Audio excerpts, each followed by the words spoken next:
Biruin niyo ho, 30 piraso na lang yata yung kasama niya do'n, hindi niya pa ma-organize na pagsalitain ng tama. Oh, 30 pa yan, paano pa kaya yung sinasabi nila na EDSA, 'no, na milyon-milyon daw po, 8 milyon daw po ang pupunta. 8 milyon, nasaan na yung 8 milyon niyo? Speaking of EDSA, speaking of mautog mga bossing, naku eto. Meron pong, ayan kumakalat po ito sa social media mga kababayan. Umiikot po sa social media mga kababayan, 'no? Ano lang 'to, kumbaga, daho nga daw po, 'no? Daho! Isa sa mga sponsor ng Maisog Rally. Oh. Kasi ang alam ko diyan mga bossing, at hindi ako magkakamali, lalo na doon sa 8 araw o 7 araw nila doon sa, saan ba 'yun? Liwasan Bonifacio? 100% ako. Malaki ang pinopondo ni Kibuloy diyan. Kaya nga po mga bossing, nung nahuli na si Kibuloy, aba! Lagapak lahat. No? Yung pa-EDSA nila, wala na pumupunta. Yung mga vlogger nila, biglang iba na yung mga content ho, mga kababayan. Wala na sumuporta kay Kibuloy. Oh. Di ba? Ang alam ko, si Kibuloy, malaki yung ipinopondo dyan. Pero meron pang mukhang ibang personalidad, mga kababayan. Sabi dito, The Who, isa sa mga sponsor ng Maisog Rally, mabibisto na.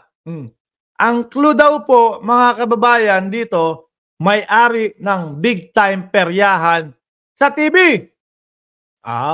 Di syempre, tayo naman po hindi magpapahuli, mga bossing. No? Sabi ko, wala akong idea dyan wala akong idea kung sino yan Binasa ko na lang yung comment section. Aba! Sandamakmak, Willie Rabillame, Willie. Wawawi, sinong di mawiwili. Lahat Willie ang sinasabi mga bossing.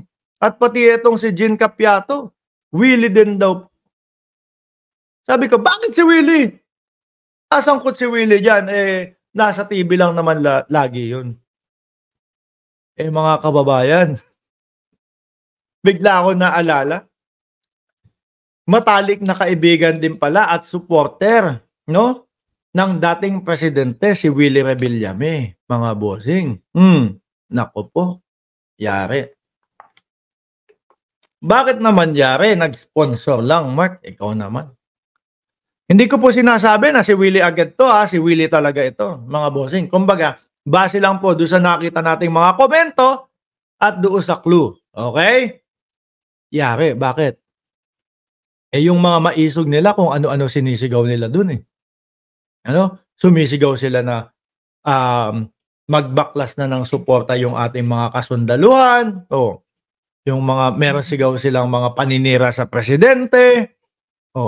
Siyempre kapag ikaw yung sponsor niyan o ikaw yung nagpopondo diyan, isa sa nagpopondo diyan, damay ka din doon, 'di ba? Ibig sabihin, ikaw ang nagpo-push doon sa mga yon na sabihin yung mga pagpapabaklas ng suporta ng mga kasundaluhan natin. Sabi ni Tribold, kwento mo sa Pagong, number 1 pa din si Inday Sara sa survey. Duterte, the best, walang talo. Kapag pinatakbo si Pulong at si Baste sa Senado, malamang talo. Kapag kinaharap ni Baste sa mayor, si Migs Nograles, malamang talo. Saan ka pa? Diba? So paano to mga kababayan? Baka lang. Kung sino man yung sinasabi na may-ari ng big time peryahan sa TV, mga kababayan, baka ipahanap din ho yan. No? Baka investigahan din po yan, mga kababayan. Ano sabi ng PNP at si IDG? Pagbalik ni Torres sa Davao, uumpisahan ng kasuhan yung mga vlogger, na nakita nila na nag-obstruct ng justice para hindi mahuli si Kibuloy? Yung mga executive ng KOJC, ako alam ko, no? Base sa aking sarili. Si Torion sama diyan, yung lawyer na kung ano-ano ang eksplanasyon doon sa batas. Sino pa? Yung 3 senador, sama yan sa imbestigahan, 'di ba? Yung ginawa nilang pagsugod doon biglang nagkaroon ng ng hearing. Oh, sama yan. Ramdam ng Pilipino. Ramdam ng Pilipino na kumbaga kaya na biglang nagkaroon ng mga pa-hearing-hearing na gano'n, dahil malapit na makubkob si Kibuloy. 'Di ba? Oh, sino pa? Oh, eto. Malamang, sama na din ito. Iimbestigahan niya kung sino talaga at kanino talaga nanggagaling yung mga pondo. 100% may Kibuloy diyan. At ito baka kasama din ito mga kababayan. Tingin nyo ba si Willie yan? Ako alam ko, kaibigan ng dating Pangulong Duterte si Willie. Oh, mayaman si Willie. No? May kapasidad na magpondo nga naman. Di ba? Sabi ni Cirilo Barrera, papilay-pilay kapag paparating ang papilay-pilay kapag paparating na ang ICC pero nagiging halimaw at bakulaw kapag medyo lumamig na ang sitwasyon. Napansin ko din yun, mga kababayan. No? Napansin ko din yun. Tapos meron silang bagong pakulo ngayon. Yung sinasabi nilang i-educate daw po yung mga voters sa Metro Manila. Kasi humihina na yung PDP laban. Ronald Milana, gusto ko nga sampalin ni Baste si General Torre para naman malaman ni Baste kung talagang matapang yan. Oo nga. Wala hanggang salita lang po yun. No? Ika nga, kapag duelo, huwag kang dumating. Maghamon ka ng duelo o kung ano-ano, pagka yun na yung panahon, huwag kang dumating. At sabi din, di ba? Sasampalin ko itong general na to pag nagkita kami. Nagkita na sila doon sa hearing.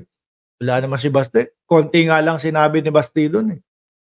Hindi din pumalag mga bossing.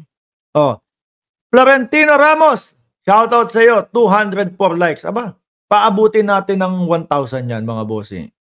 Di ba? Paabutin natin ng 1,000 yan. Anyway, mga kababayan, malalaman din yung mga sumuporta, yung mga nagpondo diyan sa maisog nila na walang ibang isinigaw po kundi paninira, walang isinigaw po kundi pagpaprovoke, no, sa mamamayang Pilipino na labanan ang gobyerno